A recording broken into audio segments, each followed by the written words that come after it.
Sampurasun Barai Cakra. Sebelum dongengnya dimulai, jangan lupa subscribe, tekan tombol lonceng, terus ditunggu juga nih like dan komen ya.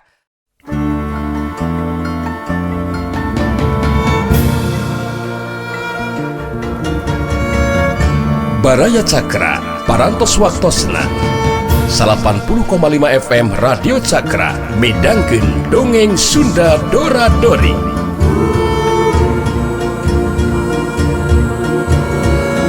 Simkuring sapara kanca ngahaturkeun wilujeng ngadangukeun.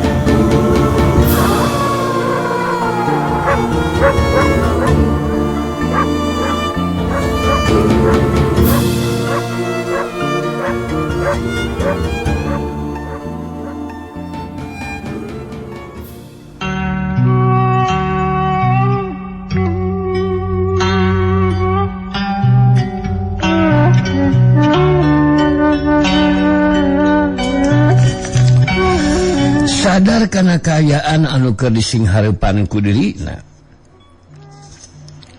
Harita sameme senjata rencong datang, harita jaka sinangling ngagunakeun ikatna dibarengan ku kakuatan taga lapisan sapinuhna. Ngajadikeun ikat nu digunakeunana ngadadak jadi heuras. Waktu senjata rencong datang rek ngarah kana beheungna, harita jaka sinangling ngabenungna ki senjata rencong. Bantokna iket anu heuras jeung senjata rencong nimbulkeun sora anu ngapeulentrang. Satelusna senjata rencong potong jadi dua bagian. Siut besak, suruk sak hiuk tang beletok. Senjata rencong anu potong jadi dua bagian lagrag kana taneuh. Ningalikeun eta kajadian Mbah Wirodadi puguh we kageteun jeung bingung. Meh teu percaya senjata andalanana anu ngandung kakuatan gaib bisa potong jadi dua bagian. Jaka sinangling mancuh dina tangtunganana baritus make deui ikatna. Sedengkeun Mbah Wirodadi jadi robah sikep jeung caitanana neuteup ka jaka sinangling baritus nyarita. Pranyata sampean ngembogaan ngelmu silat anu unggul jaka sinangling. Waduh, aku terima kalah dah. Enggak sanggup neruskeun tarungna jaka sinangling. Aduh, wis. Dicukupkan mujen jajatena nempi kedua bae lah. Tapi aku misi penasaran loh. Ono kepentingan apa arep banggi karo Sugarba to? Coba jelaskan jaka sinangling, jelaskan. Kuring memang geus lila yang ngalarata Sugarba. Kitu nate lantaran kuring mah menang pancen ti anu jadi guru. Sabab eta Sugarba teh geus hianat ka guru keuling. Kieu ari jelas nama. Secara singkat harita ku jaka sinangling terus dijelaskeun ngeunaan maksud jeung tujuan hayang panggih jeung Sugarba. Tumali jeung tugas ti anu jadi guruna. Sanggeus ngarasa cukup menjelaskeunana harita jaka sinangling mungkas kateranganana. Tah kitu Mbah Wirodadi. Anu mata kuring kudu bisa panggih jeung Sugarba teh. Waduh. Aku ngerti jaka sinangling, ngerti toh. Tapi lah mesti sing ngati-ngati jaka sinangling. Sebab ngeta Sugarba jago ngora anu ngebogaan ilmu silat anu hebat toh. Waktu aku tarung karo Sugarba toh. Kan seukur kilo gepraan. Aku iso dirubuhkeun jaka sinangling. Semalang eta Sugarba kekuatan tenaga lapisana kejidarosana. Ya semalang to mempanku senjata ngejung penajang lawan dah. Waktu ngeta senjata rencong kena maring dada Sugarba, tapi orang mempan loh, orang mempan.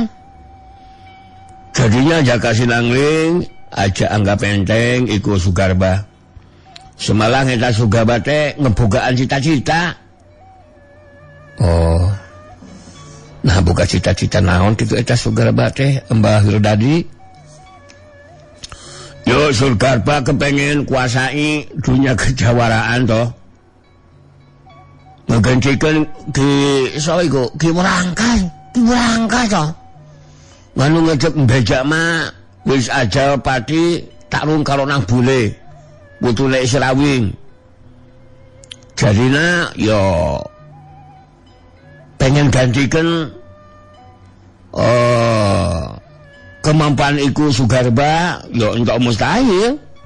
Ngetak cita-citane teh sing bakal jadi kenyataan loh. Ya kowe enak itu ya jaga silangling mesti wis padha. Mesti wis padha to.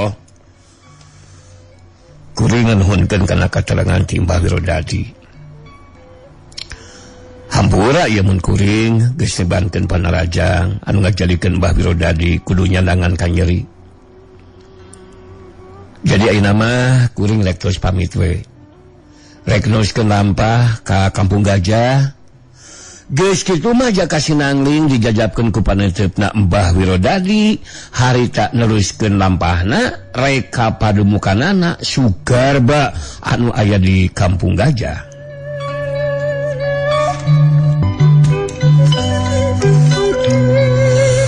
Dua poe ti sanggeus nalang bule jeung ayu manganti katut manggali ninggalkeun paguron lintang jagat. Harita aya nu datang nyatana Tuan Willem jeung Nyai Kintamani dibarengan ku dua urang jago jeung 20 urang soldadu. Barang datang ge harita langsung Tuan Willem jeung Nyai Kintamani ngayakeun babadamian jeung 4 urang jago kapercayaanana.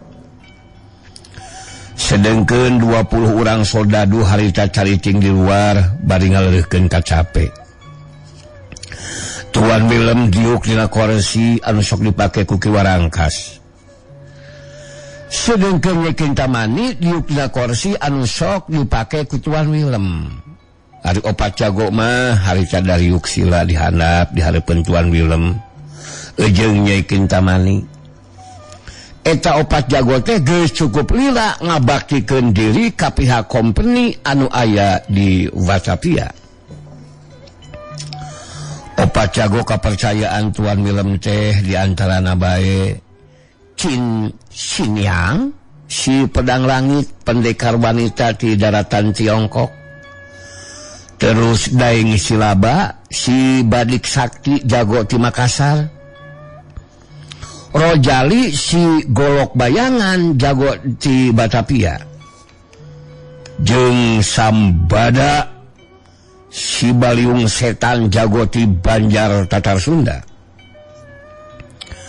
Tuan Willem anu harita keur cumarita anu saterusna dibantu dihartikeun ku Nyai Kintamani. Oh. Ek betul-betul kecewa perang. Sungguh di luar dugaan Ki Warangkas yang kerjasama dengan pihak kita orang ternyata tewas dalam pertarungan melawan Sinang Pule anak baru kemarin sore. Itu Sinang Pule katanya cucunya Serawing. Dan untuk itu dengan ininya Kintamani akan terus melanjutkan apa yang sudah menjadi kesepakatan dengan Ki Warangkas. Dan pihak kita orang harus balas dendam sama itu Barisan Darmayuda yang dipimpin Sinang Pule. Well, Ken ya coba ya jelaskan Ken. Nyai Kintamani anu nyambungan karena caitana Tuan Willem. Ka 4 jago kepercayaan ku urang geus jelas bisa di Bandungan Satakarti. Sikap jeung pamadegan Tuan Willem Di mana pihak urang kudu bisa balas dendam ka pihak musuh nyatana balisan Darmayuda nu dipimpin ku Sinang Bule. Kuayana kitu kuring geus babadamian ngeunaan tahapan tindakan anu kudu dilakukeun ku Andika. Andika opatan salaku jago kepercayaan. Cin siniang si pedang langit pendekar wanita Tiongkok anu leuwih teu heulah nyarita. Haya, 我明白， saya mengerti. Tuan Dan Sena, apa yang disampaikan? Haya, lalu tugas apa yang harus 我 laksanakan? Itu yang penting. Yang penting bagi kami berempat, Nyai Kinkin. Bukan begitu kawan. Cin siniang si pedang langit ngareret kaki urang jago nu aya di gigireunana. Daeng silaba si Badik Sakti jago Makassar anu harita nyarita. Memang Bojeng nganggu ai kate. Mantayangi. Apa tugas mati tahu Kang? Artinya memang betul. Dina menunggu tugas apa yang harus dilaksanakan? Silaba bersiap diri. Rojali si golok bayangan jago ti Batavia harita mil nyarita. Aneh juga siap ngejalanin tugas deh. Tinggal jelasin aja apa yang mesti aneh lakuin. Ya sekarang gua harus ngomong juga Sambada. Rojali ngareta Sambada si Baliung ampuh jago ti Bandar atau ti Banjar nu deret terus nyalita.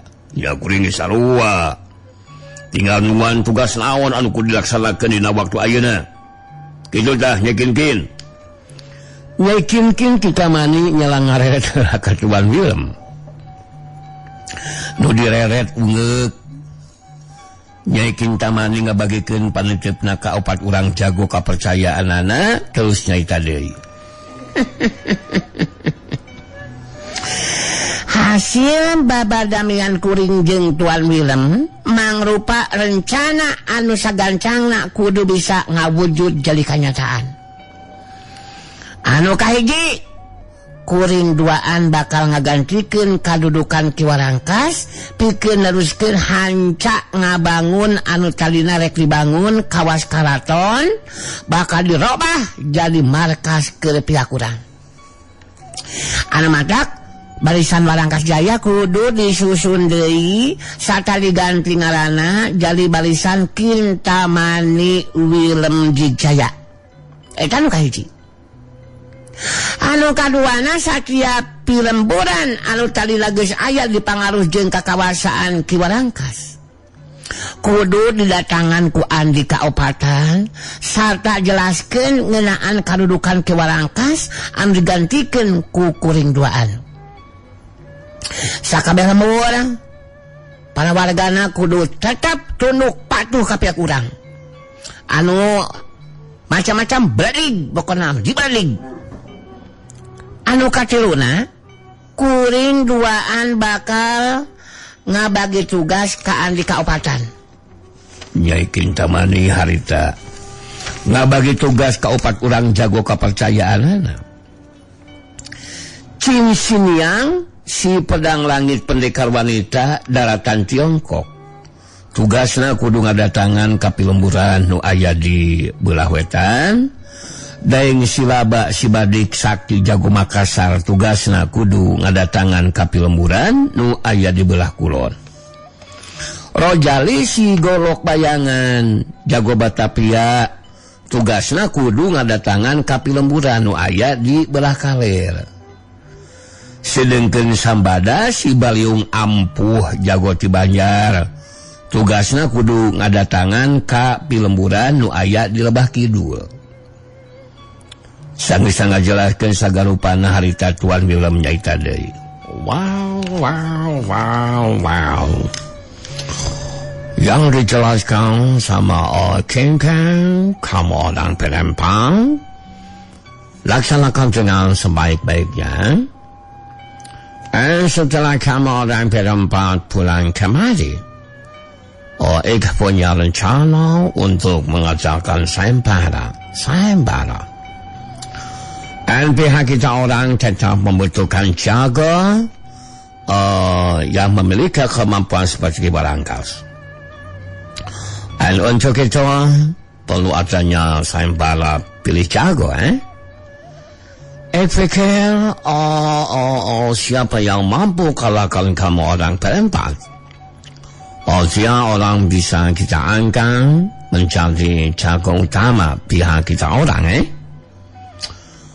Setelah kekuatan kita sudah hebat, kuat. Pihak kita orang akan melakukan balas dendam, yaitu menggempur ke kampung Kahuriban. Tah jadi gitu rencanaan aya di pamikiran Tuan Mirem teh. Ya. Jadi aya nama Andi kaopatan geus teu kudu mikeun di waktu. Laksanakeun tugas masing-masing. Beles ngalaksanakeun tugas, gancang marurang di kalieu. Sok laksanakeun tugas Andi kaopatan. Geus kitu mah. 4 orang jago bayaran terus Mariang pikeun ngalaksanakeun tugasna masing-masing. Tunda anu kacarita. Caturkeun di tempat sejen dina poe harita Nang Bule jeung Ayu Manganti katut manggali rek lumampah kababakan paling teliman nyaeta nepungan Sirawin jeung Saraswati. Di jero pasangrahan Darmayuda samemeh ini harita Nang Bule jeung Ayu Manganti katut panggali harita ngariung heula ngalobro jeung Ki Buyut Gebleng oge si Banteng Wulung.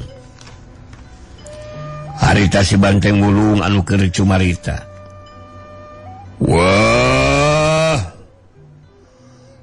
kangaya anjing dia nganutang dina hanetreun ngengke jadi tiiseun lobaan nganu arinditan kanga subsidugulan nganu balikan kalemburan ngayang pangihan nganu ngindungna nganu ngenggeus lila ditinggalkeun terus ayeuna Nang Bulean ngejeng Ayu ngitu deui manggalian inditan ngareka bangbakan manging triman jadi ngeuweuh baturan ngobrolan da Buyut Gebleng mah bangkal ngalatih jurus ka para wargaan.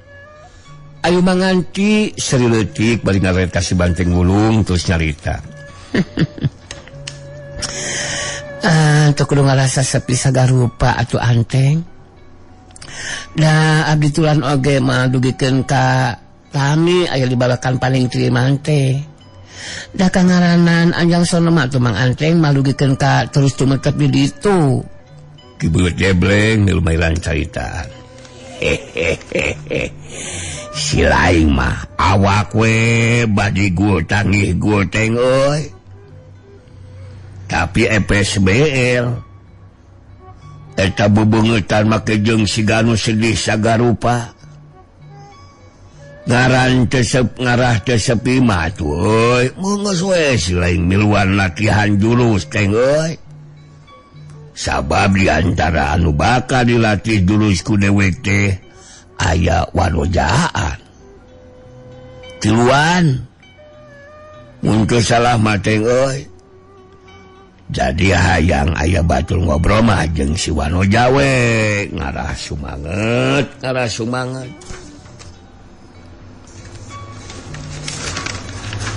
Ya gitunya.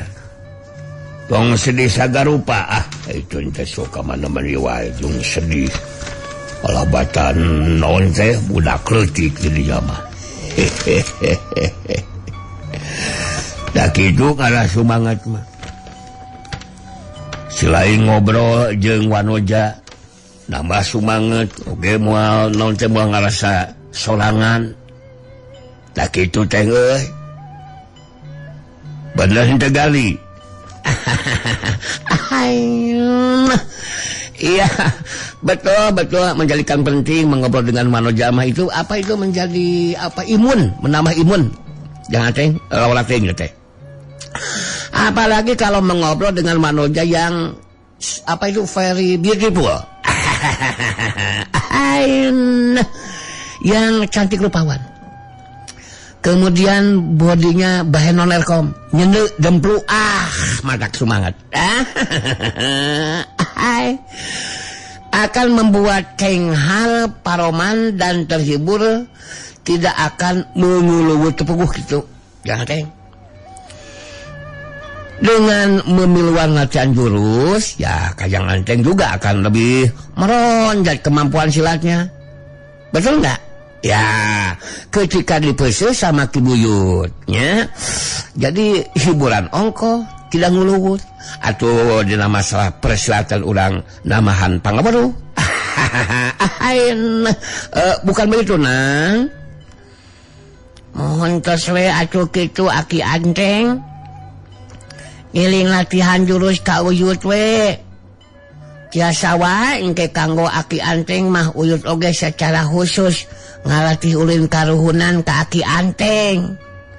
Margi kemampuan mah apanan tos lumayan. Waktu kalung tawuran oge kan dihurup ku opatan tiasa diimangan ku Aki Anteng. Ayo manganti melumairan deui caritaan. Abdi ngarojong upami mah Anteng dilatih jurus ulin karuhunan ku Ki Buyut. Sangkan kemampuan Mang Anteng tiasa langkung ngaroncat. Urang memang kedah mampu ngaroncatkeun kemampuan diri nya. Sabab sakumaha dijelaskan ku Mbah Segerawat ya.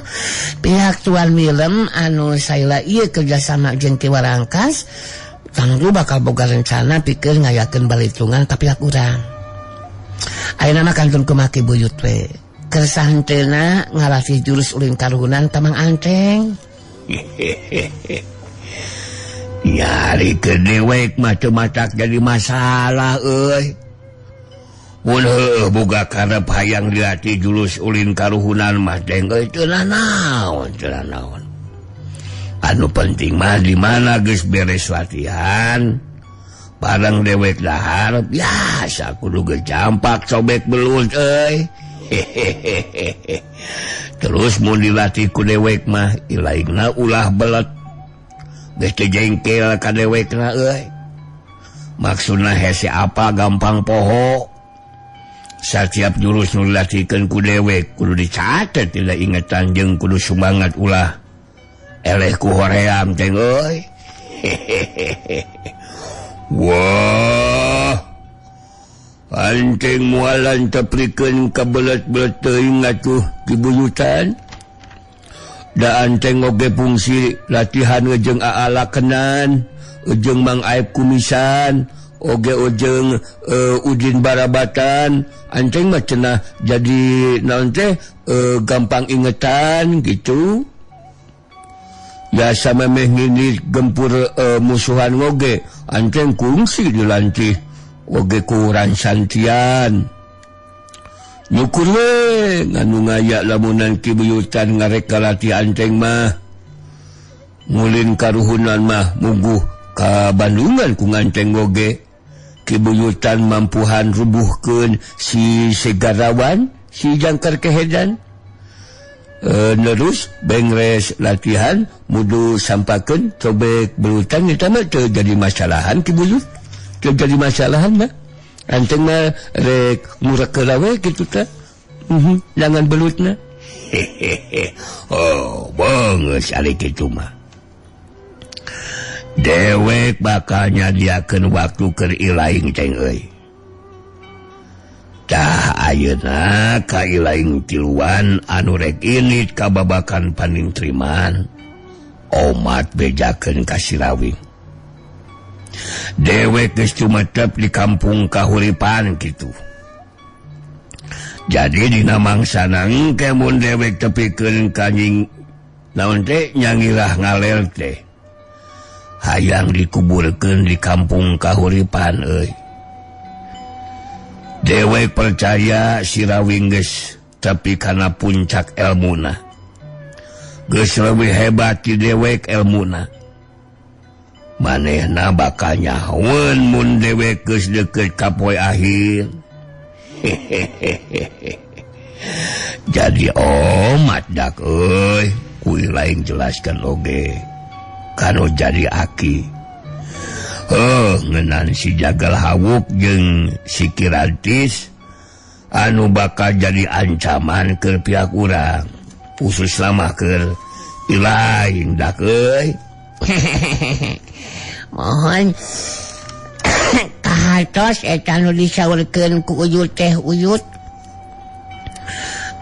Ku abi tangtos bakal diobrolkeun ka Aki Rawing. Margi karaos da ku abdi ge. Upami henteu aya pituduh ti Aki Rawing mah. Abdi acan tangtos tiasa ngungkulan ajen pangartina ki Warangkas.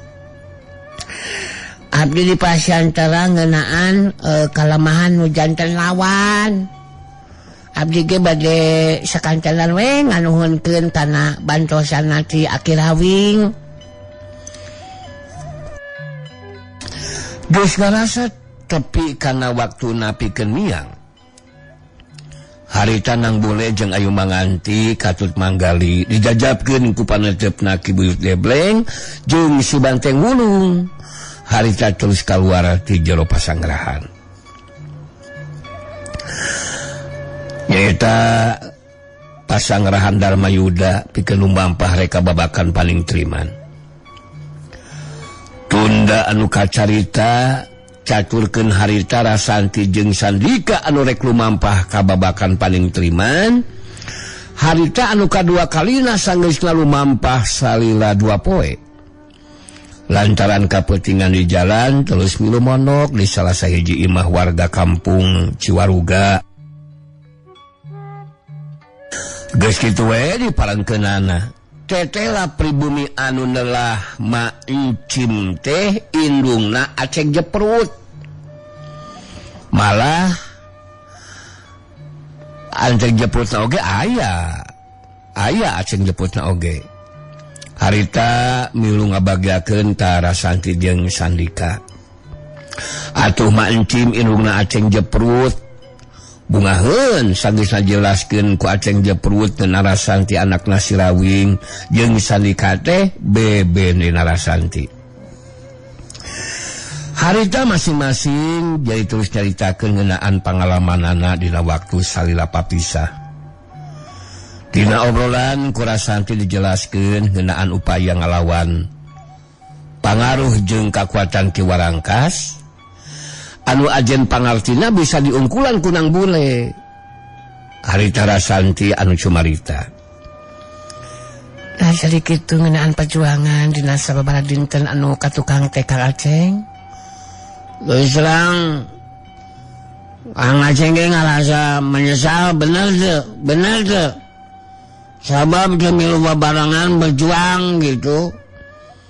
Geus serang Kang Aceng memang teu bisa ninggalkeun jadi indung. Sabab saukur sosolangan di dieu teh bener teu. Tinggal sabelah lah kalau di dieu teh. Geus serang mun Kang Aceng milu berjuang ieu masalah Santi sareng dan Sandika ge pada apalah ke Kang Aceng. Kang Aceng mah teu sieun ku sasaha lah asina lah. Kajenting baheula pernah musuh jeung si Jepri Plok. Khususna deui jeung Baewon jeung Kuyah eueuh nu kali itu mah teu selang lah. Teu sieun ku sasaha bener anjir teu selang. Kalau ngalawanan sasaha ge teu sieun lah. Ding si hareupana ku Aceng mah teu selang anjir teu selang. Sabab Aceng mah kan jelemana teu sieun ku sasaha. Bener lah. Kagok aing anjir. Rasanti jeung Sandika seri leutik ningali sikep jeung ngadenge caitan Aceng jeprut. Sedengkeun Ma Encim indungna Aceng milu mairan caritaan. Ulah kirang-kirang hapunten we Nyi Mas Aden, ieu pun anak mah da kitu wae geuningan nyariosna ka sasaha oge. Janten kacapangan teu sieun ku sasaha. Tapi ari sakalieun kali aya anu nagih hutang mah kalaka nyumpu teteh. Ma atuh anu kedah mayunan. Janten moge we kersa ngamaklum ka Nyi Mas sareng Aden. Sandika harita milumairan caritaan bae neuteup ka Ma Encim. Kesawios mah. Abdi duaan tos apa Kakang Aceng mah.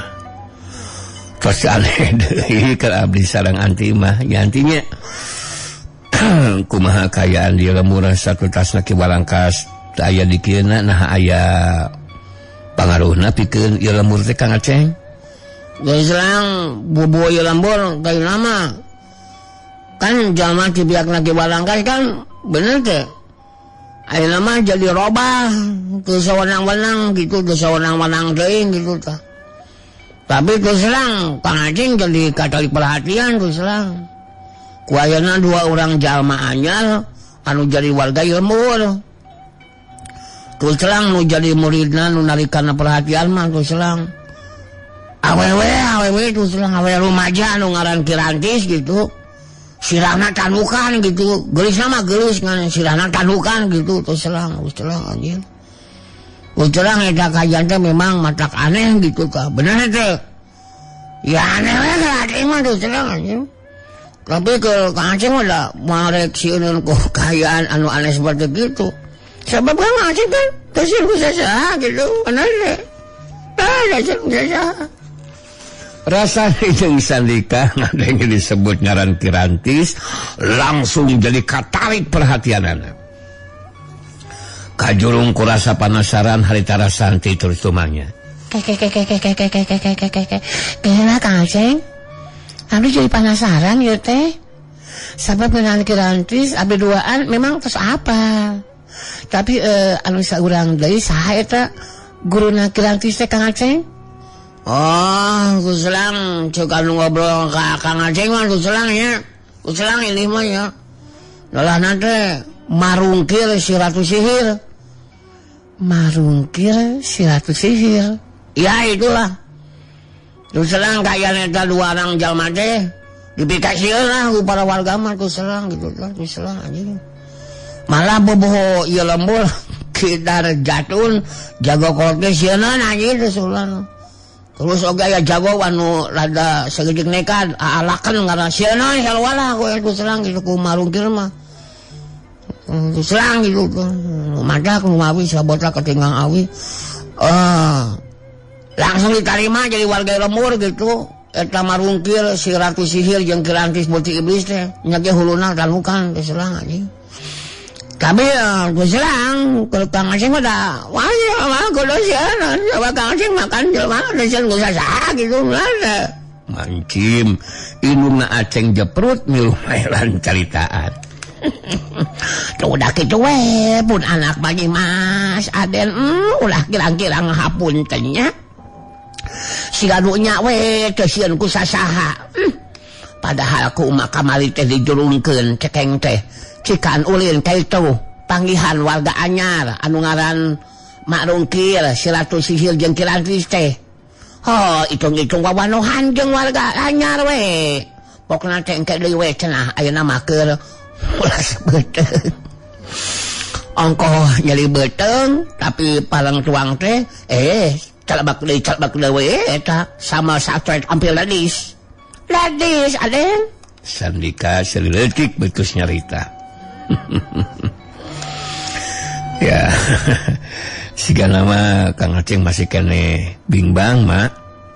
Sabab marungkir si Ratu Sihir teh tangtuna oge boga kakuatan ilmu sihir. Kesieun so teh mun tarung ngayunan lawan anu ngagunakeun ilmu silat. Ya, ngalawanan ahli sihir mah kumaha mun dikutuk jadi jubleg ada wajah di tikotok gitu sih kan nama apa mikir Kang Aceng mah. Dusang memang ya benar sih eta ceritaan dan dikadeng benar gitu. Tapi engke geus bareng adu harapan mana ku Kang Aceng kagunakeun kakuatan ilmu sihir anu kumaha oge bakal disingharepan ku Aceng mah terus selang lah. Kenaon Aceng guru baheula ka tukang ngelas. Jadi gunakan lah ku Aceng itu selang. Bisa kena kekuatan sihir. Naon teh itu selang ke jelema anu sieun gitu. Tapi akang mah kan jelema kan sedang kan teuseun ku sasaha kan gitu kan jadi mamang panah emosi oge keselang gitu. Rasanti harita milu mairan dicaritaan. Ya menang kacalengan saperti kieu mah ya moal bawa guruna Kirantis oge boga karep anu sarua hayang males ka ngiri ka nang bule ari ceuk abdi mah Kang Dika. Mana ke abdi mah Kang Dika? Jadi penasaran hayang nyelidik ngeunaan marungkir guruna Kirantis teh. Ya anti boga pamikiran kitu. Isukannya urang cobaan atunya diselidik kenaan eta marungkir si Ratu Sihir guruna Kirantis teh. Tapi ulah waka sambarangan sih. Ulah waka sambarangan lakukan tindakan maksud teh. Ari cek akang mah ya ulang ulah cinta lapi lah. Nyelidik saogenya kudu hati-hati gitu. Aceng jeprut harita milu nyaita deui.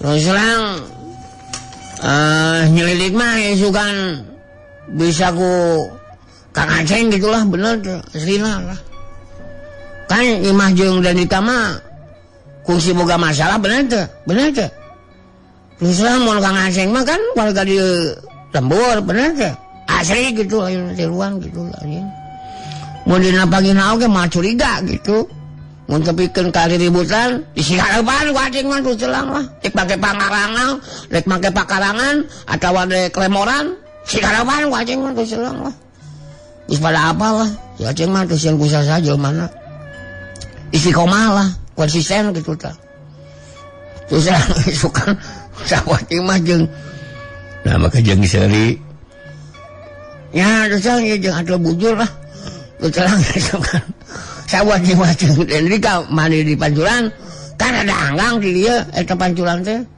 lah Kang Aceng nyelidik ke beres mandi terus balik ya ku akang dibejan lah hasil gawe Kang Aceng bener tuh loh hamburannya ya ada bujur lah ini Rasanti anu harita ngajawab ya nuhun we atuh ari Kang Aceng bade ngabantu makan tapi Kang Aceng ge kudu hati-hati ya umat udah hati-hati sabab eta nu ngaran Kiranti teh sanajan masih keneh rumaja tapi kemampuan ilmu silatna kitu deui anu sajena teu tiasa dianggap enteng kan harita anu keur ngobrol teh jadi nyaritakeun ngeunaan Kirantis jeung anu jadi guruna anu neulah marungkir si Ratu Sihir sedengkeun anu keur diobrolkeun dina penting eta acan salare marungkir anu harita keur cumarita.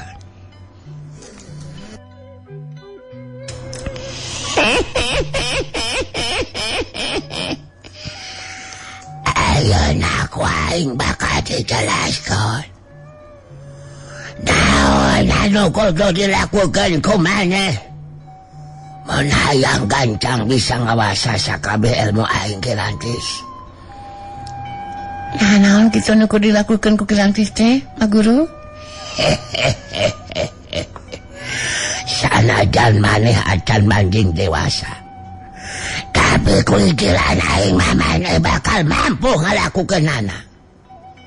Maneh kudu bisa nyedot saripati kakuatan ti Jajaka Tulen anu can ngalaman boga hubungan badan jeung awewe.